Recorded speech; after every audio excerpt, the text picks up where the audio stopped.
When you get angry, do you just lose it? Do you go black? Are you just a person that once that emotion triggers you, you cannot be reasonable? If you are aware that this is something that is happening with you, perhaps today's conversation will trigger a plan. Today we have my favorite, Carol Howe. She is the number one person that you could, if you think of A Course in Miracles, she's the one that you need to go to. And you can find her at carolhowe.com. I just gave that away really early because I know all of you will fall in love with her the way that I have as well. So today we're going to be talking about these ways to kind of manage our frustration and anger, so that you can decide how you're going to move forward in the future. Be prepared and have a plan. And when you need a friend, you can count on me. I'll be right here waiting for you. Hi, my name is Lillian McDermott, and I am a certified life coach and the host of the Lillian McDermott radio show, Classroom. If this is the first time that you tune in, please know I've been waiting for you. This is a safe place where you can go when you need a friend. It is my commitment to provide natural ways to heal, and it is my mission to make awareness, responsibility, and truth a part of our everyday life. And I hope you, my listening as well as my viewing friend, will feel empowered to embrace a new truth and live the life of your dreams. Like I said before, it's really easy to keep your cool when you're cool. But what happens when you're not so cool and something happens to trigger something that evokes anger within you? What to do? And I am grateful that Carol Howe is here, because it is our sole purpose in life to give and receive love and knowledge. And I am grateful that Carol Howe is here to teach us some incredible lessons. Thank you, and Happy New Year to you. Carol, welcome back to the classroom. This is the first time this year that you're coming on. It is. Yes. And I love the color. It's like somebody said, what's your favorite color? It's like, well, any color as long as it's teal or aqua. So between clothes and decorating and everything, so you've worn my favorite color. It's like a great omen. Ah, well, good. Well, wonderful. Well, today we're going to be talking about anger. And off the air, I said to you, okay, so can we keep our cool when we are not at our best, that we're tired, exhausted, frustrated, and angry? So what are some of these tips, Carol? Let's get right into it, because I know a lot of people are, trying to figure out how to tap into that energy and turn it into something better. All righty. Well, this will take us a bit because it's a very, very important topic. First of all, you cannot keep your cool while you're angry. So what you have to do is, the real question is, how do I dissolve my anger as efficiently and safely as possible? The reason why you can't keep your cool is that when you're angry, you have now messed up your body chemistry. Well, not messed it up, but you've altered your body chemistry. In other words, your body has gone into save you mode, so to speak. So it turns off a lot of functions in the body, dumps in lots of adrenaline. There's about, this is hard to believe, there are about 1,200 different chemicals that immediately drop into the body. It turns off some functioning, turns on others. And so we've got to restore body chemistry, which restores. See, one of the things it does is about 40% of your brain frontal lobe turns off, because the assumption, the body's assumption is, if you're this upset and angry and something's pursuing you, so to speak, You've got a monster chasing you, right? it's like a monster chasing you. You can't waste brain power and energy thinking. So it turns off the part of the brain that does the thinking part, the rational. So in any event, the key is This is only designed to be on for a short period of time. You can imagine an example I've used many times. If you're running from a lion in the jungle someplace, it's like, this is not going to last long. Either you will escape from the lion or you will be eaten by the lion, one or the other. So it's like this huge rush of adrenaline isn't meant to be sauntering through the jungle for some great long time. It's for an emergency. Yeah. Now, And nobody that's running away from a lion or tiger is trying to recite their timetable or trying to articulate a thought. And I wanted to add, when you were saying that 1,200 chemicals are released when you're in anger, one of the things that I've always said when we're doing a class or I'm coaching or a workshop, I say that 5 minutes of anger lowers our immune system for 8 hours. But who's angry for 5 minutes? We're angry sometimes. I've heard people their whole entire life, and they can't figure out why they have cancer. They can't figure out why they have arthritis or some disease. So go ahead. What would you say about that? So the first thing that has to happen is to realize that anger comes from feeling powerless. Like, I need something to be different, but I have no idea how to make it be different. Now, that may not be at a conscious level, but that's basically how anger is generated in the first place. And then underneath anger, that's kind of a top level. And then underneath it are like despair and hopelessness and those, in a sense, more long-term emotions.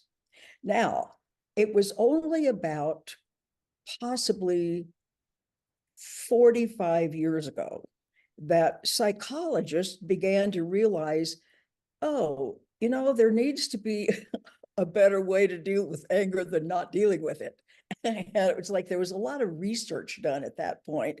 And some of the very earliest books I read, because I've read everything that could possibly relate to how to live one's life. So, and it was like they advocated, rather than stuffing it, which is what everybody had been taught to do, especially my generation. My generation was the silent generation. Children are to be seen and not heard. And you need to be a polite, lovely little child and never be angry and never bother anybody and never ask for anything and never anything. It was a hideous way to raise children.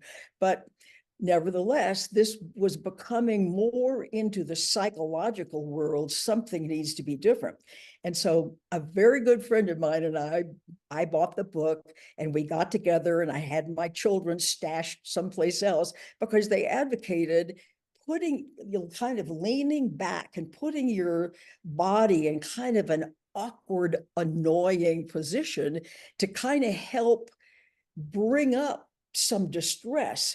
And it was like, think about whoever or whatever it is that you have been stuffing, and start to pound on the bed with a tennis racket or a baseball bat and scream and yell and carry on.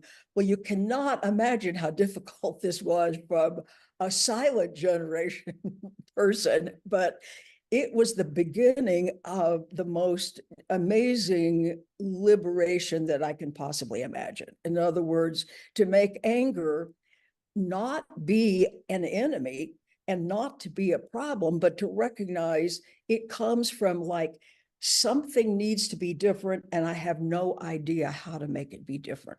So anger is not the enemy. It's just giving you information about what's going on in your own psyche. And it's a trigger, and And I've also heard that below anger is sadness.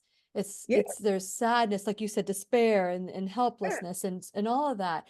But Absolutely. when you're beating on a bed or a pillow, which is something we lost a cousin this last year, and as a matter of fact, we just celebrated 1 year of her being ascended.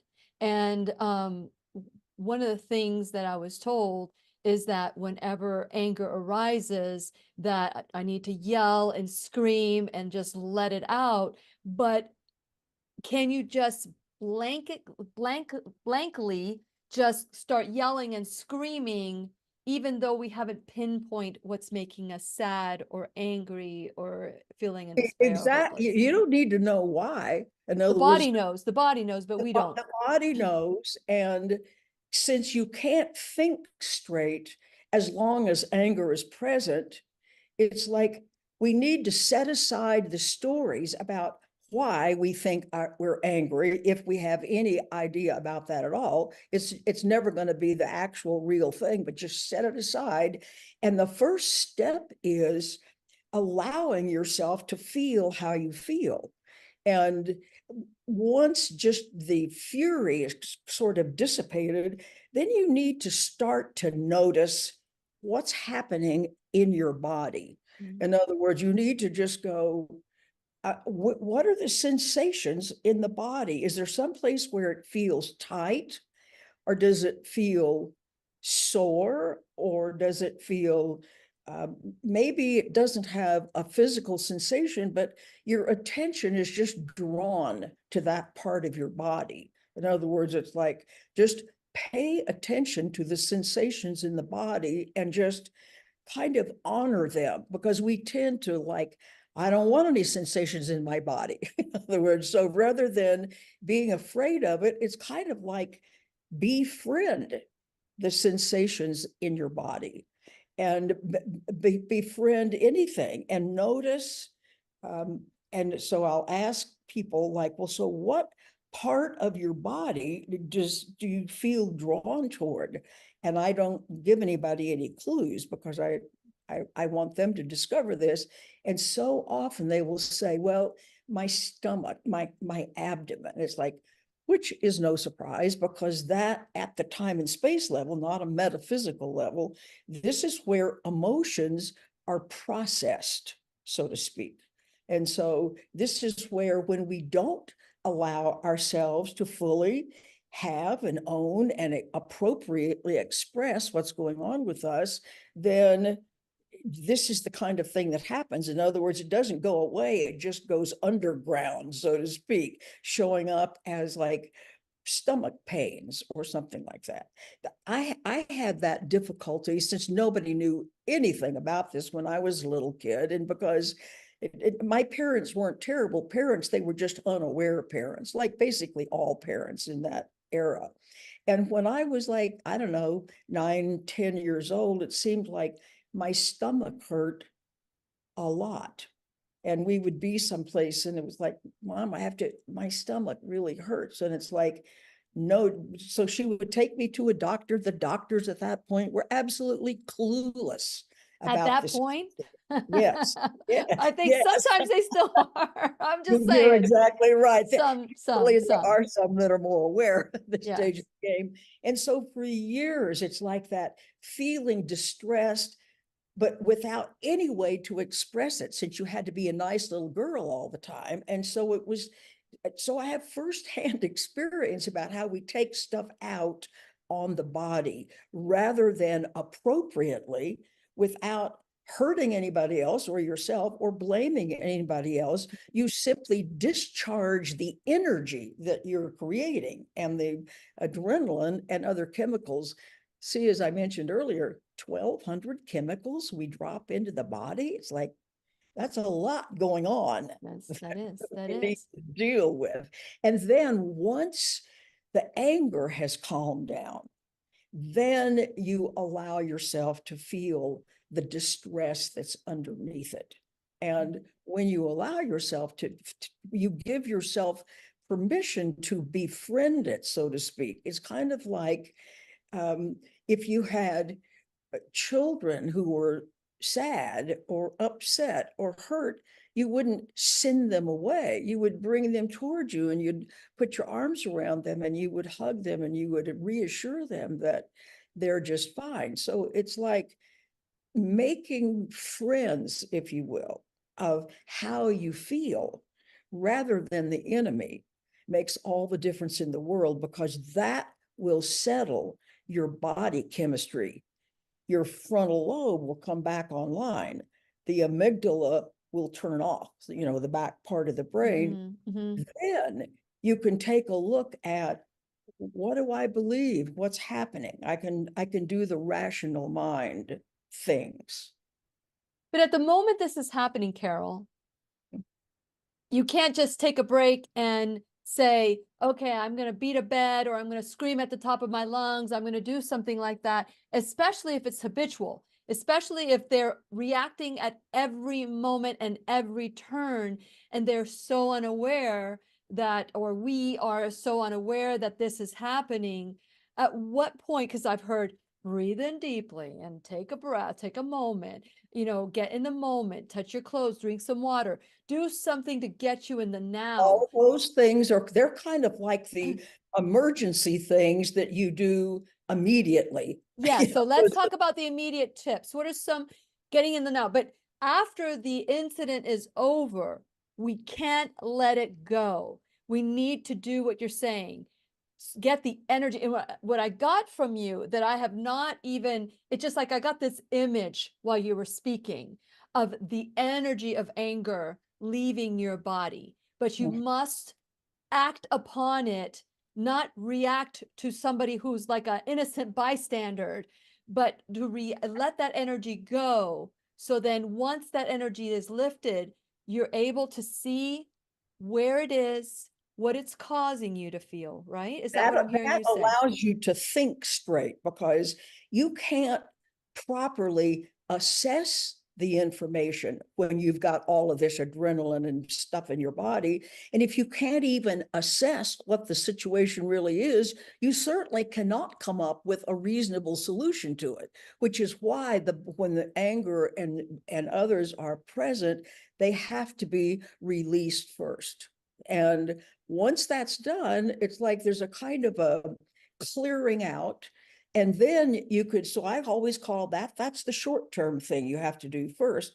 Then the long-term is, what are the things that I believe about myself that are the actual origin? It's like when somebody or a something out here does or says something, they are not causing my upset, they're triggering my upset. They're triggering upset that I already have.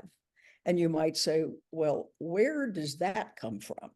And here's where. And somehow almost this seems to be a great unknown for a lot of people. So I talk about this a lot because it is important. And that is, until we're 3 years old, we do not have a left brain functioning. We obviously have the physical brain, but it's not online yet. So I have a right brain. The right brain has no ability to think and figure out and so on and so forth. It's just reacting, so to speak, to the environment. It's totally non-verbal kind of experience. So when we're babies and toddlers, we do not have the ability to think or to assess or to accurately know what's going on. So every one of us have the same situation going on, which is, and nobody is in an ideal environment. And not only are we, it's like, so a parent might be yelling at a neighbor, but you may think they're yelling at you. In other words, you have no way of accurately assessing all that is happening in that early environment. And when we get to be about 3 years old and that ego starts to be built, as I've got a left brain, here's where the calamity occurs. As we start to grow up, and we have kind of made up stories really about what some of this early experience was about and what it meant about us and so on. So we incorporate into our sense of self as we grow up things that are negative, things that are untrue, things that are compromising, things that are limiting. And because of the early genesis of this, here's the tragedy. We believe these unfortunate notions about ourselves, or the unloving notions about ourselves. we don't recognize them as beliefs. We think they're the truth about us. And once we think these things are the truth about us, then I start building defenses against what actually isn't true about me, but I have no way of knowing that.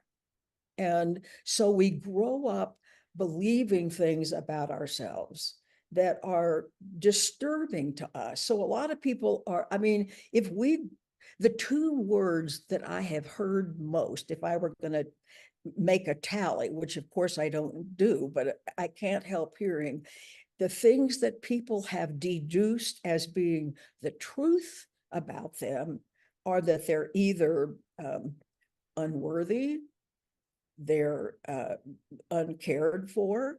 In other words, there's a lot of there's a lot of, and these beliefs, we operate and treat them as if they are true about us, that here are Yes. all the ways I'm defective. And Yes. when we really believe disastrously enough that I have built into me, not as beliefs, but as truths, some very unfortunate, unlovable people aren't going to really like me if they know who I really am. And so those defenses start getting built in early on, and then it's kind of downhill from there. We haven't allowed ourselves to be fully who we are, but this kind of damping down is naturally going to be a distressing thing for us to have to do. In other words, to carry the idea that I'm not a good human being, or I'm less than others, or I don't have the right to this, or I can't ask for this. It's like, but the notion of being defective in some way is kind of built in. So I'm hearing you say that this is a trigger. These are potential triggers for people Yes, that would cause them to be, if they're unworthy, they're not enough. And they know this as true. This is what I call these when I'm in coaching session or when I'm doing a talk, I call these contracts. Like if somebody, like my second grade teacher told me I'd never amount to much. Imagine that. And my grandmother, my paternal grandmother, said that if I stopped learning how to play the piano, she would stop loving me. Well, they did not say these things about me. They did not say I wasn't going to be successful or that I wasn't enough or that I was unlovable. But I made that up about what they said because that made, and I didn't even, I internalized it as a contract to honor them. Right. And nothing I ever did was good enough. And I could never be as successful as I ever wanted to be because, you know, I yeah, was never going to amount to much. These are contracts. These are unverbal contracts that we have with people who breathe that kind of death onto us, that kind of, you know, they didn't mean to. I'm sure that they wanted to motivate me, but that is not necessarily how you motivate me. and let me expand upon this, because this is part of why we have such relationship problems, because when we've got people in our lives who say less than loving things about us, in other words, who treat us in a certain way or actually say the words, here's the key. And this is what I spend a great deal of time with people doing, is that those people who seem to attack us or to denigrate us or to insult us or to whatever it is they do, that, we'll call it general discounting of us, doesn't start with them. That's right. It starts with us. Yes. So that we're going to draw people into our lives who are going to mirror our own guilt, because a lot of guilt some people know what they feel guilty about. Everybody does. But we also carry guilt with us that we don't even know is there. You know, so I've got some things in my conscious mind and a whole lot more in my unconscious mind. The problem is, even if guilt that I'm carrying is unknown to me, it's a life wrecker, because guilt is a request for punishment and I will always get it. So wow, is this a problem if I'm carrying guilt, which is always a request for punishment, and I don't even know it's there? You can't fix what you don't know is there. So that's why the people in our lives are reflecting that. And I have a whole process that I'm about to, if I ever get everything else off my plate, to write a book with this process step by step by step in it. I cannot end my life without writing this book Let's because do it together. it works Let's- 100% of the time. So I'm not willing to leave until I get down a process that works 100% of the Then if time. you're not willing to leave this earth until you get it done, then let's not do the book because I'm not ready for you to go anywhere. You're staying. Okay, so I didn't mean to interrupt because when you're talking about these beliefs that we have, these beliefs are so deep, deep, deep, deep hidden inside us that we don't want them to come out. And We don't even know they're there. I know, but if we have somebody who is reflecting that in us, that could be exposing that lie within us, that you feel like a fraud, or that you feel like unlovable, or you feel you're not enough, or that you're not smart, or that you're, whatever your bully told you, or whatever that teacher that said, whatever that is so deep in us, but we still, because our body knows everything, react to those people who are trying to bring this truth within us, right? Is that what I'm hearing you That is say? exactly right. In other words, I can't heal what I don't even know I'm carrying around with me. So the advantage, when you step back and look at the big picture of somebody coming along and sort of discounting you, like you're not ever going to be able to do this right, whether it's piano playing or anything else, we have all been taught that person is the enemy. That person is insulting me. That person is holding me back. That person is blah, blah, blah, fill in the blank. So we need to be re-educated to say, this does not mean that their behavior is necessarily appropriate, but it means I've called them into my life to shine a light on what I otherwise cannot get to directly. You cannot visit your unconscious mind on a whim. That's why it is an unconscious mind. So if we can be retrained to go, if somebody is insulting or whatever else they are doing, I want people to know you do not deserve to be insulting, and they may or may not even know they're doing it. Correct. I need to take that information and realize this is something that got wired in a long time ago, but this needs to be accompanied by a very huge, important fact. And that is the past does not exist, because we think, okay, well, if all of this happened a long time ago and I'm just now finding out about it, but I'm just that way forever because I've always been that way. It's like, okay, stop right there. There is no past. We act like I'm this way now because of what happened a long time ago. No, I'm this way now because I believe it now, not having to do with its origin. So I would want everybody listening to begin the process of realizing only this moment exists. There's not a big storage unit back someplace where all our transgressions are all piled up behind us and following along behind us like a great big long trail that Although some people act like that, although some people act like they bring it with them. It's like this Samsonite luggage that, but it's not that to say they're bringing it with them would imply that it exists back here independent of me. That's the incorrect part. What's happening is whatever I believe in this moment is the foundation for, and if every moment I keep repeating and re-believing the idea that I'm worthless, then that's not because of what happened. See, we tend to think cause and effect is linear, like I'm experiencing now what happened a long time ago. Nope, it's vertical. I'm experiencing now what I actually believe about myself now. At this point, it doesn't matter where it came from. The early part is to say this is where it came from. It has nothing to do with the truth of you. So this is what's going to make things easier. There's no way I can undo a past. Mercifully, I don't need to because it's already been undone Done. for me. It's only, the past is only now. It becomes a part of our now because we think about it. We act as if it's happening now.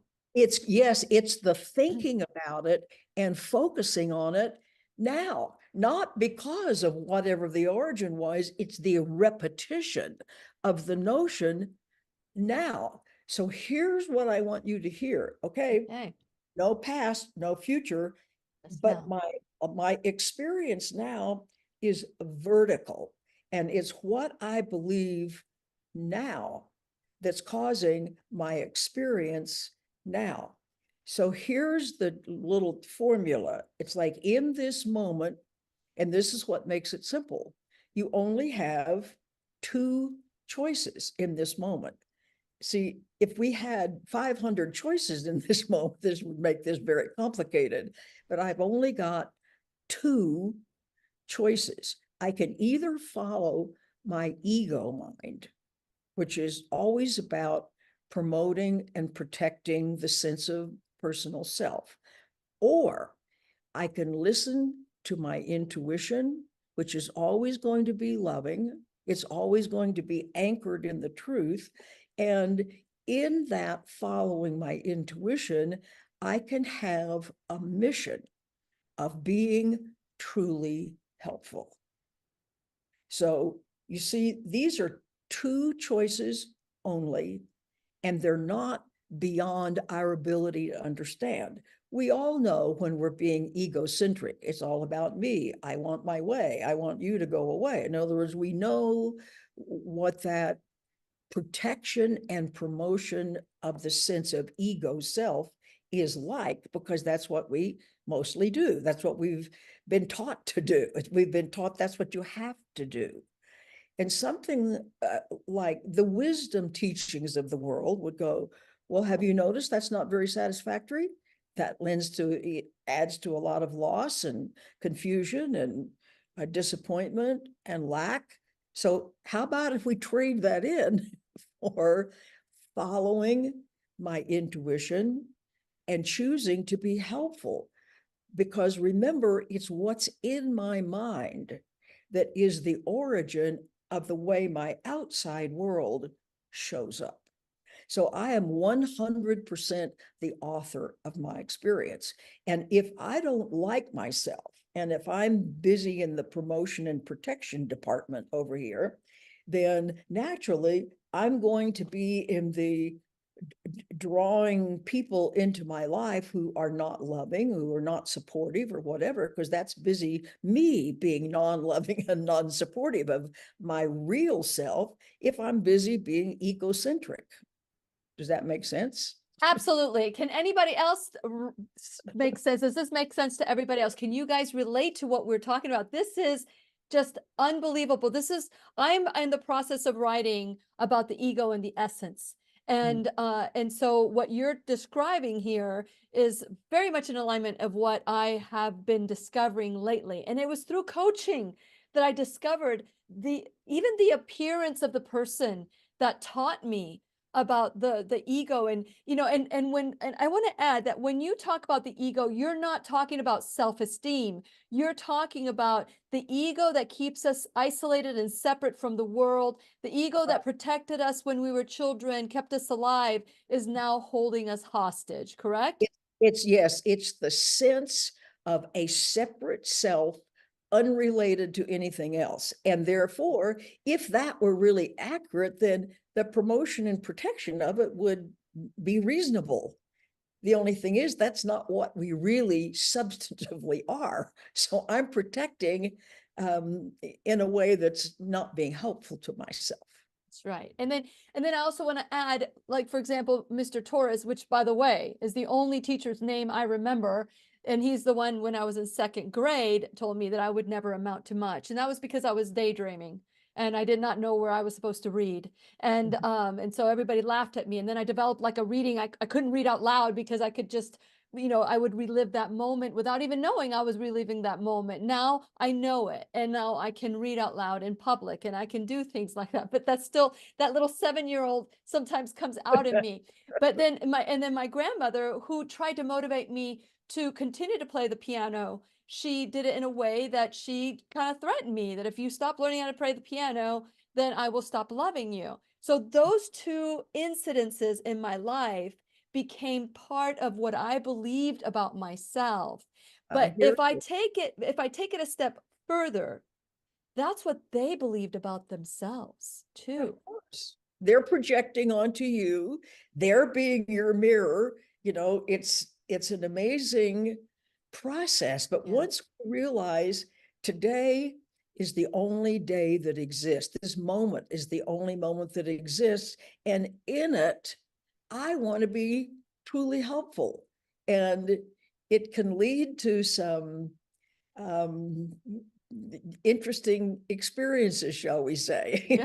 because I, at this stage of life, it's like I feel quite fearless. I can say anything I want to say to anybody I happen to run into. It's like I corralled some firemen in the grocery store a while back. I said, I saw them, the fire station's right across the street from the grocery store that's maybe a mile or so from here.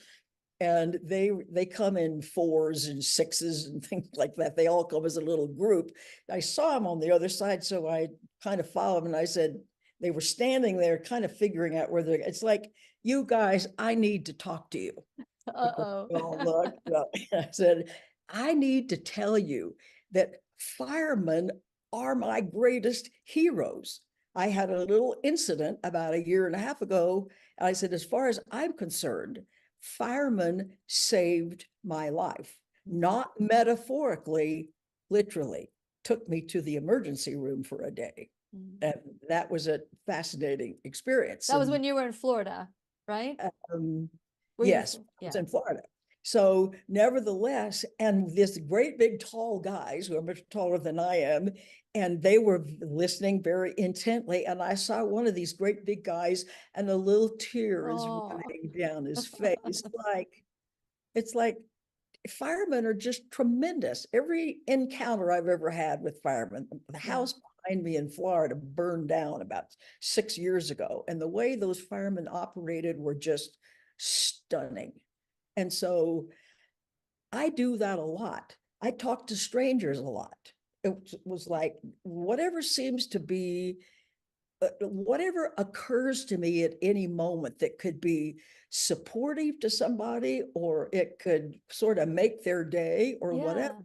Yeah. And it Yeah. sort of gets built into, um, it's lovely to do. It feels good to do. It's like, Yeah. so any way that I can make somebody else's day better by helping them see their own value and their own right to be here and all that they bring to the table, so to speak. And Mm. it's like, well, it's the ultimate win-win. Absolutely, absolutely. And while because I can probably just continue all the way through, but I want to make sure that that all of you know this is where we rewrite our story. This is where we take ownership for our life and say, you know what? I don't like this about me, or I want to improve this about me, or maybe my life is perfect, but I want to be able to share this with some other person. Whatever brings you to the classroom, just know I am grateful. So go to whenyouneedafriend.com. And if you haven't done so already, please subscribe to the website, because that is the way that we communicate. I communicate with all of you once a week, and then you'll get this class today that I'm going to ask you to share with everybody you know, because especially if there's somebody that pokes you in the eye and you just don't know how to deal with them, perhaps maybe a loving dialogue can help. And so go to whenyouneedafriend.com. And like I said, please subscribe, like and follow me on all social media. Check out my sponsors, support them. the way that they are supporting the classroom. And then go to my my Shop Now bag, and we have products that are Lilly approved from head to toe, even pain management, which we are having a conversation last week about. Oh no, I'm trying to figure out. Oh, it's going to be, yeah, it was last week. It was last week.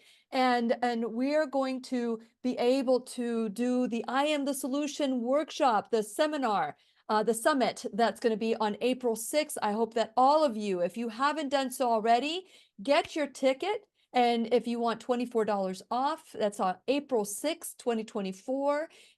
It's Lilly 001. So if you, we're in the process of figuring out a way to stream it. So if you want to attend it, let me know. Go to 407-373-5959. Text me. Let me know that you would like to join the summit via Zoom, and then we will stream this. And we have great teachers like Dr. Joel Furman, Dr. Thomas Levy, Dr. Jennifer Grameth, Dr. Renee Hahn, Brendan Legal, who's going to be talking about being pain-free naturally, and myself. All of us together, and we might have some other speakers as well, and have phenomenal vendors, so you can try some of these things so that you know that there is another way than just taking a pill to cure your ill, because we know that that's not true. You need to take responsibility. You can take a pill, you can take responsibility. And again, I have to disclaimer, I don't believe that you can't take pills. I just believe that you must do everything you possibly can to live the life that you would like.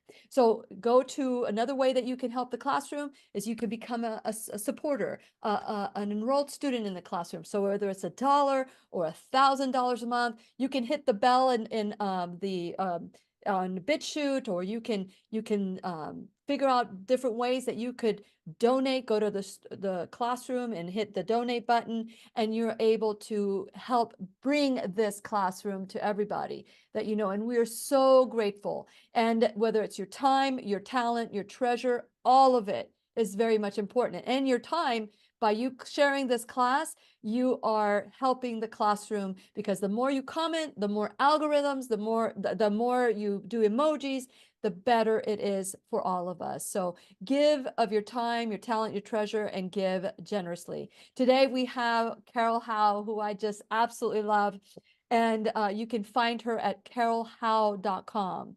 Now, every time I'm with Carol, I come out with lots of pearls. I would love for you to share what your pearls are for today. Did something she say trigger a thought, or maybe something that is bothering you? So go to Carol Howe. She has lots of programs that you can join as well. She does private coaching, and I know I've been the beneficiary of being coached by Carol Howe, and she is so gentle and loving, but she gets to the point. And so I am just so grateful for all the teachers in the classroom. So thank you, Carol. You could be doing, because you're a very busy woman, you could be doing anything else, but you're here in the classroom sharing your wisdom. So thank you. Well, it's always a pleasure, because I watch people be unhappy and miserable and challenged because they don't understand how the system works. In other words, it's like because they believe things about themselves that aren't true. They believe the origin of whatever their difficulties aren't true. So I feel like my mission, so to speak, is to make how life actually works available, because the minute we think that something or someone else is the root cause of any of our pain or lack or difficulty, then you're just about to go off a cliff, because the fundamental premise is incorrect. So it's not that your attempts to fix things are evil. They won't work because you don't have the problem properly identified. And there's another thing that needs to be said about since there's only two options, you can either be egocentric or you can decide to be truly helpful, following your own intuition about what Your truly essence, helpful yeah, is your in essence. any given case. Yeah. And that intention to be helpful, this is so key. If it's in my mind for you, whoever you turns out to be, the fact that it's in my mind, it also accrues to me.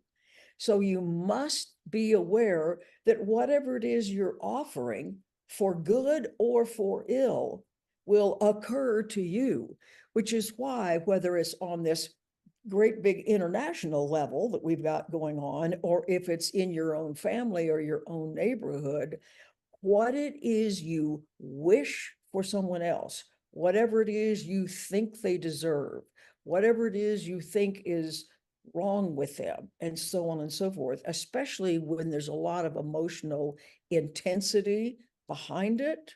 It's like, be aware exactly what you want for them with great passion will occur to you, because your brain doesn't know that you're thinking these things for them.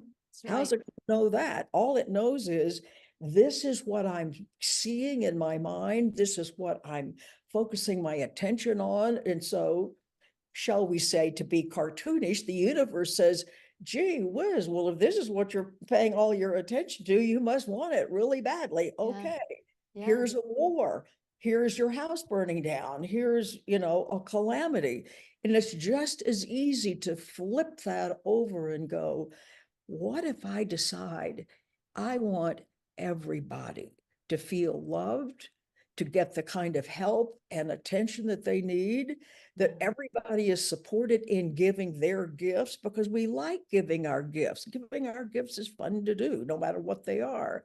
And so this lack of awareness about the power of where our attention is, and in the big picture, what A Course in Miracles is going to talk about is the inherent innocence of everybody. So our time and space lives up here can be a mess, and we can be very confused about the way we want to live our lives. But guess what? The innocence of our presence, not what the physical body is doing and what the conscious mind is thinking and so on and so forth, but the presence of us is not in this dogfight, so to speak. In other words, the conscious presence of us remains forever loving and innocent. We have no power to change the truth of us or anybody else. And so that's why it implores us. I'm going to use a word. It doesn't use that word, but collectively, that's what it does. It implores us to look for the inherent innocence in everyone, despite the behavior. The behavior can be ghastly, or the behavior can be as appropriate. Doesn't matter. The behavioral level does not define what we are. And so if we can keep, when we interact with people, if we develop the habit of knowing they may say or do stupid things or vicious things or whatever, but the presence of them is innocent. It's love itself. And when we choose to focus on that, that doesn't mean you're ignoring what's happening at the behavioral level. You're just saying, oh, but that's hardly the whole picture. And so the more we look for the innocent and what's right about somebody else, remember, what's happening in my mind also accrues to me. So the more I'm determined to see what's right and what's good in everything and everyone else, the more I will feel that and experience that within myself. Beautiful. It's beautiful. I just think it's just beautiful that, once we take off the masks and the blinders and release that energy that you talked about, just beating it out, just banging it out, beating it out, just screaming. That's when that space begins. Let's shift a little bit, Carol, because I really want to talk about in the moment that we're losing it. It is not okay for someone to use their anger as a tool to get out of a situation. Absolutely not. Absolutely not. And I know that there are times where people use that to dismiss, to overpower, to manipulate and control. So if somebody's reached that point in their life that they say, I don't want to do this anymore, I want to be aware, what are some of the steps in the moment? Because you can't just say, oh, hold on a second, I'm having an anger fit. I'm going to go to my bedroom and I'm going to scream in a pillow and I'm going to bang with a tennis racket. You can't do that. That you can do later on when you're evaluating your day and you're saying, okay, I did not behave properly here. So in the moment, what are some of the tools that we can do to get us out of that spiraling downward? Awareness. If you can go off by yourself, if that's possible to do, and remember to take some very deep breaths, because we tend to stop breathing. In other words, when we get upset, we tend to hold the breath. And so once you just go, okay, I've got to take some deep breaths right now. Now I've got to really focus on that. And you can do that in the office or walking down the sidewalk. In other words, you kind of have to do your screaming and yelling and pounding on the bed with a tennis racket more or less at home. People will hold the breath to cut off pain. And of course, there's pain, or you wouldn't be angry in the first place. And so you have to remind yourself, okay, I need to keep breathing. I need to keep doing deep breathing. And then obviously we have to deal with why the pain's there in the first place and so on. But the first thing I have to do is get my emotions back settled. So start to breathe again. Take deep breaths. That's a very first thing to do, because as long as you're holding your breath to hold in and back the anger and so on and so forth, it's like you're interfering with the way things can start to de-escalate. So what I'm hearing you say is you become aware that you're holding your breath and that you tell yourself to So breathe. you probably aren't aware that you're holding. That's why I'm saying, Yeah. make a point to start breathing, because when we start to get upset, we're going to automatically stop breathing, but we don't totally stop breathing, but you kind of hold the breath, but it all happens so fast, we don't realize we've done that. So that's why we need to be reminded, okay, start to take some deep breaths, which is kind of like get your own body chemistry kind of back in, Yeah. and functioning normally. Yeah. Or heading toward functioning normally. And by focusing on the breath, now you start to shift and you stop, you get that out of that moment. And another, like I mentioned earlier, just holding on to something and feeling the coolness of it, or just being in the moment. Like right now, there's no tiger chasing me. Right now, I'm holding on to this water bottle and it feels cold, and you start becoming present. Maybe you take a sip of water and you feel the coolness in your mouth. And I know that is easier said than done, but it must be done, because the damage that could happen after whatever you say or whatever you do can become the energy that someone else needs to release. Right. And so the recognizing that our body chemistry and what it's doing and not doing is a function of our thought processes and the emotions that they generate. So it's like, it's kind of all of a package deal. And so it's kind of like the emergency thing is we have to breathe. Then in the long term, we kind of pound on the bed with a tennis racket and so on and so forth. But the long term is learning how I can feel comfortable and safe and happy within myself and being helpful to others. That's our big picture that we want to focus on. Once I've got my breathing, once I've settled down, once I'm kind of sane again, because we kind of do go crazy. And then, but there's nobody for whom this is not the solution. I've often said, hey, listen, if I could have 5 minutes and just talk to everybody in the world, this is what I would tell them. It's like, do not make your emotions the enemy, and learn through breathing and through these other things to get them settled. Then do the whatever the work or the speaking or the whatever it is that needs to be done, but you have to get your emotions settled first. Carol, I always love learning with you, learning from and with and all of that in the conversations we have. For those of you who are tuning in, once again, you can find Carol at carolhowe.com. She has different things that you can do to practice mindfulness and that presence of, and to know that nothing is real other than the present moment. Anything else is just being kept alive in our mind and our thoughts, and is also keeping us miserable as well. You know, there are sometimes that things that I just want to cherish and just be with me all the time, but we forget those things. And the same thing happens with some of the things, the traumas, the things that happen in our life. We suppress those things. And so this is one of the moments where we get to do the work. And if you need a coach for it, you know, Carol is there, I'm here, and whoever is in your area is also there for you. But it is something that we need to do, because trapped emotions in the body will lead to dis-ease as well. You know, we talk about food and we talk about all these other things, but emotions, go ahead. One last very important sentence.